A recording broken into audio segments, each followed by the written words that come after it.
Welcome to day 5 of the 51 Hudson build.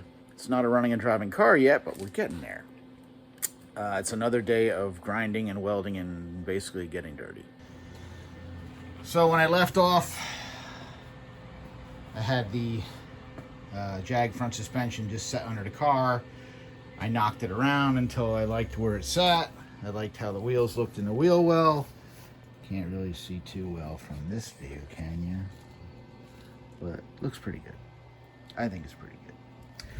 That's the most important part. Wheels got to look good in the wheel well, but it's got to drive straight too. So basically just made measurements from that rear cross member that I kept up to the Jag cross member, made sure it was straight, and then diagonal measurements to make sure it was good side to side, and it all looks good. Hey, so it's gonna work. The frame sections that I had welded in as patches had some holes in the bottom, which worked out perfectly for little tack welds, just plug welds to hold it in place. So that'll work good. I think I'm gonna cut some more holes in it and do some more plug welds around the inside there. But the bottom there, this section here, this is up a little high. I gotta heat this up, and I'm gonna knock this down to meet the Jag cross member and weld it there. Once it's welded on both sides like that, it'll be pretty much mated to the car, and then I can raise it in the air and weld around the perimeter to get the rest of it permanent. And there's that section just heated up with the torch and just knocked it down. Video, really couldn't get a video in there while I was doing that. I'll try on the other side. But basically just brought that frame rail down to match the angle here, and then I can get a good weld all the way across that section there.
It is burned in there, so that is where it's going to be permanent. I get it in the air, finish the perimeter welding, and then come back and start on boxing the inside of these rails and cleaning the rest of that up. Okay, things are moving right along. Perimeter welding is done. Just a couple things I wanted to go over in case you want to do one of these Jaguar front suspensions. First off, I didn't measure wheelbase at all.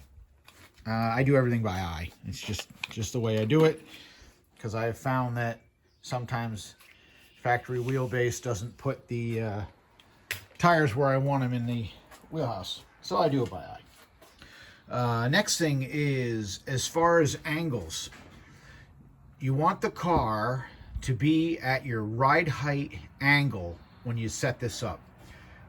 Pretty much everything I build is level, or at least that's the plan, is to have the car pretty much level. So what I do is, with the car level, and you get it level either with jack stands, blocks, whatever you got to do, but the car's got to be level. And then you set the angle, or check the angle of your Jaguar crossmember before you weld it in. You want it to be at 0 or added caster, which is angled backwards. Okay, so you don't want it tilted forward. So looking at this here with the car level, you either want this thing to be level or angled back to give you extra caster. At the most, maybe a few degrees, not a whole lot. You do not want it tilted forward with the car at your ride height. Even if you're going to run the car with the rear end up in the air with a rake, you would set this then at 0 with the car raked. So you have the correct amount of caster in this thing. So the steering wheel wants to return to center. It already has anti-dive built in, which also you have to, that's another reason you do that angle, is that you look at your upper control arms. The rear of the upper control arm should always be lower than the front. That's the anti-dive. So that's how you do it. So basically I set this car up level and made sure that my cross member was level, and I think I put maybe 1 extra degree of caster in it. It wasn't a whole lot, a little bit, and that's about it. Right now the angle is actually a little bit on the wrong side, maybe a degree, because I compressed the front springs now a little bit more to try to simulate ride height, and the back of the car is too high. The back of the car is probably 2 inches higher than it's going to be. Once I bring that down, my cross member angle will go back to where I want it to be. But it looks like I will be putting or making probably 2-inch lowering blocks to get the back of the car down a little bit. So I just want to go over that. In case you're doing this, make sure you set your cross member angles correct so that the car rides and steers like it should. Quick update. Passenger side rail, all the top side welding is done. Got a little bit on the bottom to do. That's about it. This side is pretty much finished. So that worked out good. And then one side left to do. I got to make the holes in there for the plug welds, and then make a boxing plate for that. This section here gets pushed in, and just tie it together with the boxing plate, and you end up with a really strong frame rail. So it's working out good. Let me see if I can get this finished up today, and then we keep moving forward. But let me get back to work here. I'll update when I get done. All right, starting work on the driver's side. Got holes cut for plug welds, just for extra reinforcement.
And there's the driver's side boxing plate. It's just made out of 1/8 inch plate, folded and welded on each side to keep it, because I can't bend anything that heavy in my bender, so got to score it, bend it, and then weld it from the inside, and that takes care of that.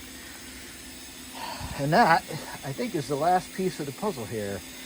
So just got to get that welded in now.